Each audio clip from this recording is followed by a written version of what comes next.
it doesn't really work like that. For people that are conscious of what they're doing and where they're going and why they're here, there's certain people that can't be bought. And I think that it's taken a long time for us to get to this point now where people don't have a price, whereas before everyone would be like, oh, my price is $1 million, my price is 10 million, mine's 100 million.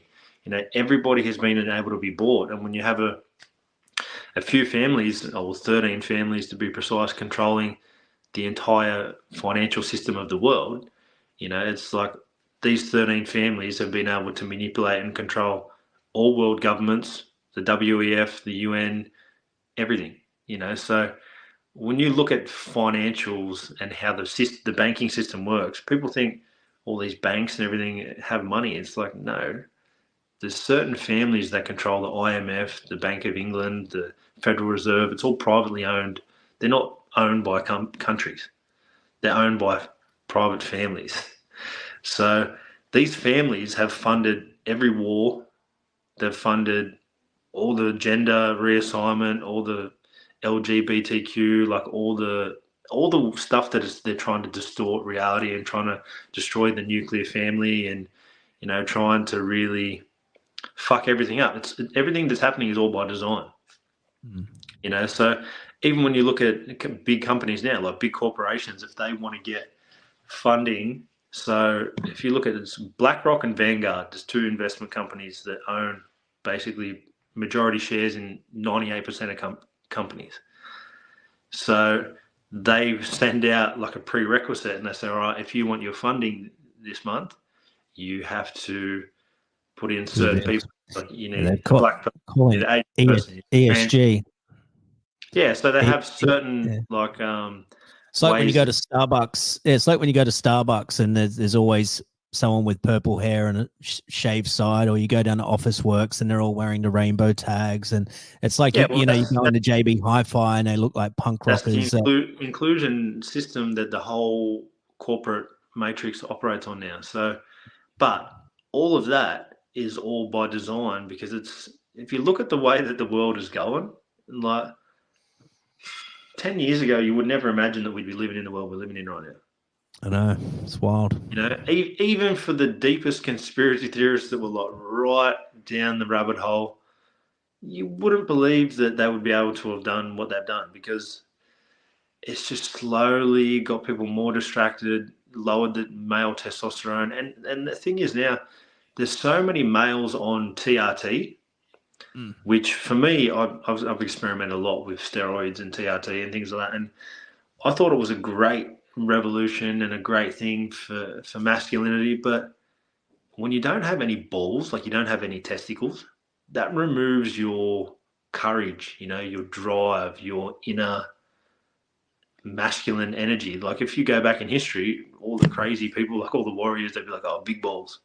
Whereas now you've got all these massive guys, massive jack dudes with no ball sack. They literally have no testicles. Yeah. So when you look at it, the complete opposite to you. I said the complete opposite to you then, but yeah. Anyway. What did you say? Oh no, I thought we're talking about two different things because some of those like carved sculptures they used to do them with small penises so that they didn't look barbaric, right? But when you were saying about ancient times, whatever, like I was just thinking, like probably the barbarians back then had fucking big hammers, but fucking today's world they got small nuts. They're fucking rowing across continents to go and fucking siege the castles and fucking kill everyone. I think those guys had some cojones to be moving those boats like they were. I'm telling you. You go and get a few liberals on go and put them on a tinny and see if they can get from one side of the harbour to another. I don't know if they can. Oh, they'll fucking have meltdowns, won't they? They'll melt the boat. They'll just melt the boat. Climate change deniers. But yeah, this is the thing. It's like I don't label anyone anymore. I don't criticize anyone because I went through a point where I had this having an awakening or a spiritual awakening. It's in layers, It's like I don't judge anybody because I remember how asleep and how ignorant and how dumb I was. So knowing that you were at that point, even though you're not there anymore, you were there. So when you look at the spectrum, it's like you can't judge someone that is where you were. It's like you have to learn to have a bit of empathy and compassion and understanding for them, and that's not easy. You know, that's the hard part I went through, because obviously the natural response when somebody is wearing 4 masks and telling you need 10 vaccines and you need to do this and you do that, it's like you want to tell them they're dumb cunts. You want to just grab them by the face and say, you're a fucking idiot. But you have to realize that these people are just scared, and it's because of the influence of the people they're listening to, the TV shows they listen to, what they watch, what they read. So their entire little bubble of existence that they live in has made them live in fear because of the influences that they've allowed to navigate their life. You know, so this is the thing with false idols. So many people idolize celebrities and actors and TV stars so much that they will do anything they say. They'll buy any products they tell them to buy. They'll buy any music they tell them to buy. And so when you have people that are conditioned to follow people that don't have their best interest in heart, those people are lost because they've given their thought process, they've given their attention and themselves to somebody else. You know, so they're not sovereign in that moment because they're not thinking for themselves.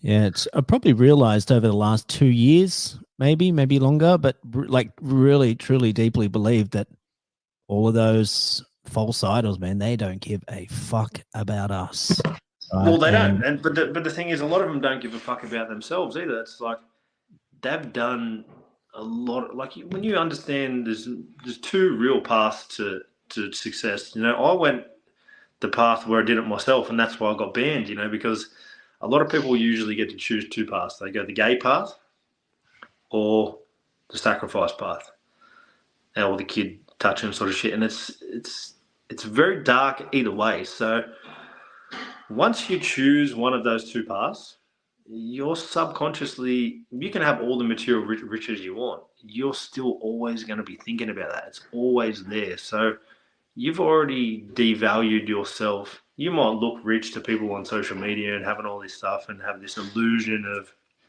of being someone important, but deep down you know in yourself that it's all fake. And I think that's why a lot of celebrities, a lot of them have such big drug and alcohol problems, because they're trying to mask. Yeah, they know that it's all an illusion, and they're idolized for being this fake person that doesn't exist. You know, because if everybody knew that all of these celebrities and all these movie stars and stuff were doing all this evil shit to become famous, nobody would want to follow anything they're saying. Nobody would want. So that's why the secrecy and all this stuff has really been so massive for so long, is because when you look at the whole world is a stage. And Freemasonry basically explains to everyone that the world is a stage, you know. So there's a lot of things that goes on in the world, and people are just completely disconnected to reality, you know. Like people watch a reality TV show and think that's reality. Every reality TV show is scripted just like anything else, you know. There's very little that is. Yeah, I think in 2019, my mother got some tickets to be in the audience for, I think, Australia's Got Talent, and she called me up. She goes, "Oh, I got these 3 tickets," and I was like, "Yeah, you better be taking me, right?" Anyway, like I rolled on up there. This was 2019. This was so interesting enough. I also had a head injury early 2019, and that's what sort of led me to stop drinking, because my short-term side effects ended up becoming long-term side effects. But this was sort of within that window, and sort of some stuff was happening to me in 2019 where I was like, certain things are adding up, but sort of throw that in there. But I was in the audience, and I realized that there was people coming on the stage to perform, and some people were coming through, you know, like sending people home, or, "Oh, yeah, you're coming next week," or whatever. And I realized that they started to fabricate this story for the people on, like, watching it at home. And you know, there was this woman who had like issues with it, like a kidney or something. I don't know. She had some like hospital bills she needed to pay for, and she wanted to win so she could get the money so she could get better. And they didn't let her through, but they got this little kid that like made these wedding dresses with chicken outfits or whatever, and it was just a stupid fucking performance. I was just like, well, what's this? The kid's got nothing. This isn't a talent, right? But you see that they were trying to just get the people, you know, the audience. So they started to create this thing, and I'm like, this is all a fucking lie. Like they create, you know, and whenever like an act would come on, then they, you know, obviously they'd make the crowd clap and yell and scream and do all this shit, and I was just like, oh wow, this is all pretend for the people at home on the TV. And it wasn't sort of until then, and I witnessed it firsthand, that I was like, this is all pretend. This isn't real. And then I finally, you know, figured it all out from there, and I was like, wow, man, like this is all bullshit. Yeah, well, I've known for a while now, but it's I think the first thing that ever really woke me up in a big way was watching 9/11 when I was a kid. I remember sitting there watching it. How old were you? How old were you on that day? Oh, I can't remember exactly how old I was. What was that? 2001 was it? How old are you now? So 2001. So you don't have 30. To answer that if you want your privacy. 30. No, if you tell me your age, I know how old I am. I'll be able to tell you how old you were. 34. 34, yeah, because I was like 18, 19. I think I was 18. Yeah. And yeah, so if I was 18, 30, 34, what's that? Yeah, so you would have 12, 13, 12. Yeah, probably about that. Yeah. Anyway, just sitting there watching that, and then this is how I first ever had my first ever impression of a truth talker and my connection with Trump, because I remember watching the live news, and I watched the whole building fall down, and I was like, what the fuck? And then you watch the second building fall down, and then they were interviewing all different people on there, and they had Trump on there. Yeah. And Trump comes on, and he's like, they must have used explosives or bombs or something to bring those towers down. He's like, because the structures of the building, the frames, the steel frames on the outside of the building. So they're super, super strong on the outside, because a lot of the newer buildings, all the frame structure was internal.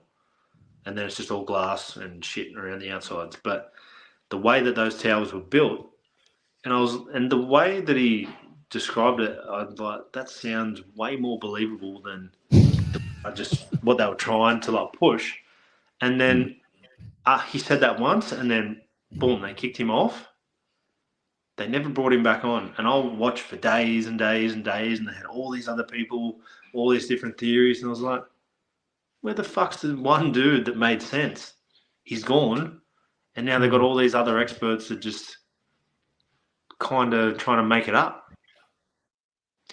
So, and I didn't realize how intense that memory was saved until probably a few years ago now, maybe 2019, 2018 or something. There was a lot of things started to come up, because obviously the 9/11 debunking and stuff, and a lot of people started dying and stuff that were trying to expose that. And if you look at any major cover-up in history and things like that, it's like a lot of people that are trying to investigate the truth or share the truth or uncover it, when all these people that are saying a certain topic and then they all die, it's like, for me, that became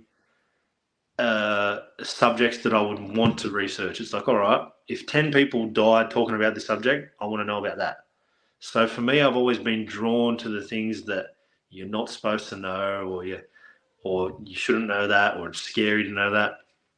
I've always had like an internal drive to be like, all right, that's obviously something that is, you know, it's a sensitive topic, but that doesn't mean that it shouldn't be shared. You know, there's obviously a lot of resistance to it being shared, but that's because when you go against the official narrative that the mainstream tries to portray, now we know that before Trump, you know, nobody knew that all the news was fake. You know, you keep going on their fake news, and people would just be like, oh, what an idiot. Now, 4 years later, people are like, all the fake news. It's fake. CNN's fake news. And now everybody knows that. And so it's been a good journey to watch. Really, like I don't know what to really describe the last few years, like how you would label it. But for me, I was at a point in 2020 where my business had stopped for a while. I was couldn't travel, couldn't go anywhere, couldn't do anything, and I'd already been down a lot of rabbit holes over the years, but I just really went deeper. It was the first time I wasn't trying to make money. I wasn't trying to learn any new skills for the business. I wasn't trying to learn how to make videos go viral. I was just like, all right, what am I going to use my energy to do right now? And I just started researching, started watching heaps of videos, reading heaps of articles, and I read probably more in early 2020 than I have in years. So it really started to connect dots that I didn't really know needed to be connected with, like things that I'd watched and conversations I've had with people, because I've traveled all over the world. I've had some pretty intense conversations with a lot of different nationalities in different countries talking about certain topics that, for me, like if I watch a video which is controversial and a theory, I won't even say the conspiracy word anymore, because it's just a derogatory term they use to try and make somebody that has a credible potential theory. It's just, how do we, make his theory not plausible? We'll just add that word, try and, because the CIA created that word to try and discredit anyone that went against their narratives, because as we know now with Mockingbird and certain projects that have been going on for a long time, all the three-letter agencies have had basically total control of all media outlets around the world. And that's why certain topics don't get any airtime. And like you said, when you're watching that show, they'll get something there's no story to it, absolutely nonsense news, and they'll create this huge backstory and try and get everyone emotionally connected when it's just shit. And for me, I realised that the news and everything, like the whole medical system, like when I seen all these expert doctors coming out saying all this stuff about COVID, I realised after having all my experiences with talking to doctors and stuff that these people got no idea what they're talking about. They do whatever they're told to do by whoever funds their projects, So can't even believe they put like Kerry Chant. Like Kerry Chant has to be one of the. I don't want to pick her apart from looks, but like if that was Kerry Chant was a New South Wales health minister, but man, like she, you ain't taking health advice from that woman. Wow, she was terrible, man. Like I'm like, what the fuck? You put her on here and I'm like, nah, man. She's like some twisted second generation Nazi eugenics. Well, when you look implanted, at a lot of the world's health ministers.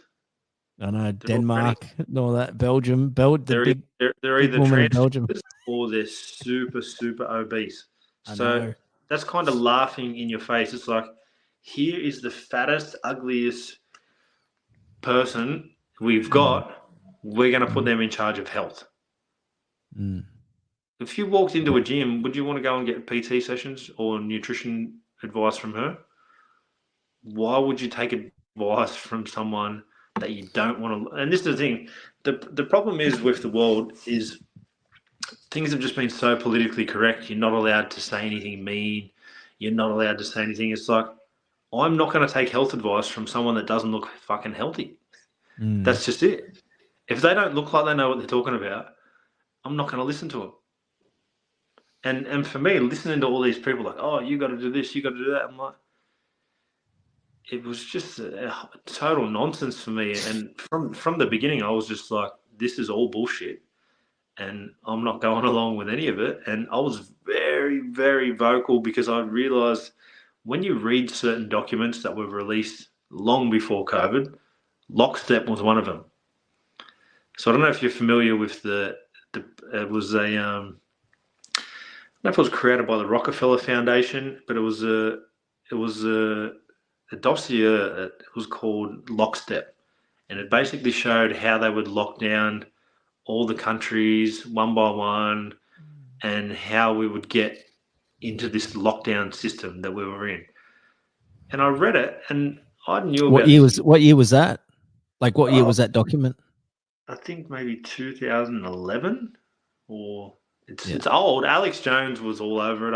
I've heard a lot of people. Because But I believed, I started to think that like the lockdown was just the deploy of the testing phase of obviously they would have had the in Operation Lockstep, but the climate lockdown. yeah, well, Like look, because but I if you look at what happened in the beginning of the lockdowns, what do you know what happened in the first stage of lockdowns? well, let me All the just all the 5G systems got upgraded all through the cities. yes, The, but the amount of but 5G towers that went up during the lockdowns was insane because uh, essential workers were allowed to work. Yeah, mm, you know how many electricians and sparkies and people were essential during those lockdowns to be installing that? all of them. Yeah, everyone was essential, and a lot of bigger companies had to sign NDAs and certain things because they made it in the contract so that because you're getting work when other people aren't allowed to work, you have to keep it quiet, you know. But Mm.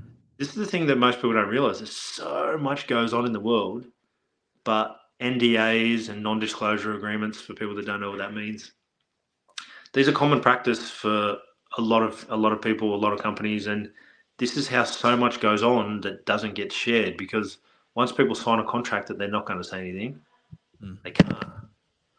So for me, knowing that all this infrastructure upgrade and everything was going on when it was supposed to be, it was really just the first steps of what we now know that they admitted was the New World Order. So when you look at Agenda 2030, I wondered how it was all going to play out and how it was going to get to, because I've been to China twice. So I've had first-hand experience with how a social credit communist government works. You know, like Yeah. I've been there. I've, I've literally walked through the What's it streets. I've like? had. What's it like there? What's it like there? Well, I didn't go to the major cities. I only went to like the factory towns and things like that. So I was in Shenzhen and Guangdong and a few places in there. But it's just the way that when you talk to people, like they won't say anything bad about the government Mm. or anything. And it's like for me when I talk to people, whether their mouth says something, their eyes always reveal something that they're not willing to say.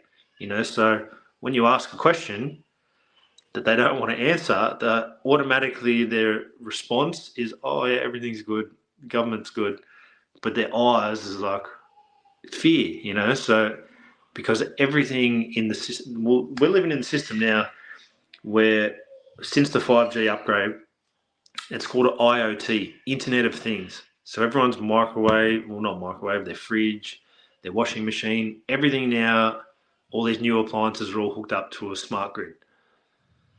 So everywhere you go, your biometrics, your data, your voice, everything is tracked. So it all gets put into this grid.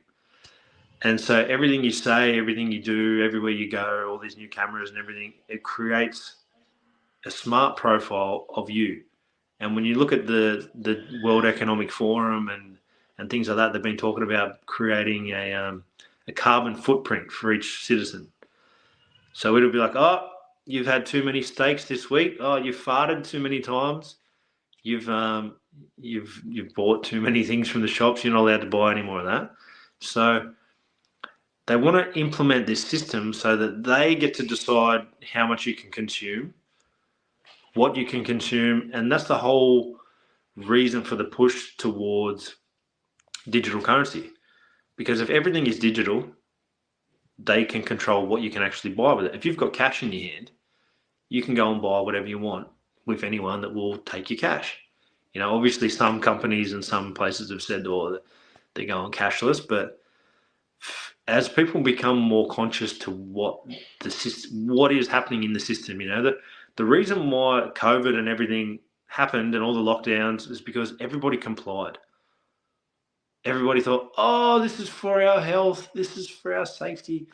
Oh, the government wants to save us. Like when you realize that's all an illusion and you were fucking lied to and manipulated, and I won't call you an idiot, but when you realize and look at yourself in the mirror and say, "Oh, I'm an idiot," you know, It's that's crazy, man. the moment. Go. Oh yeah, like I'm gonna just like chime in and say two things here. But the first thing was like when you actually have that conversation. Like I have this saying that it's the family Christmas dinner conversation starter, right? Like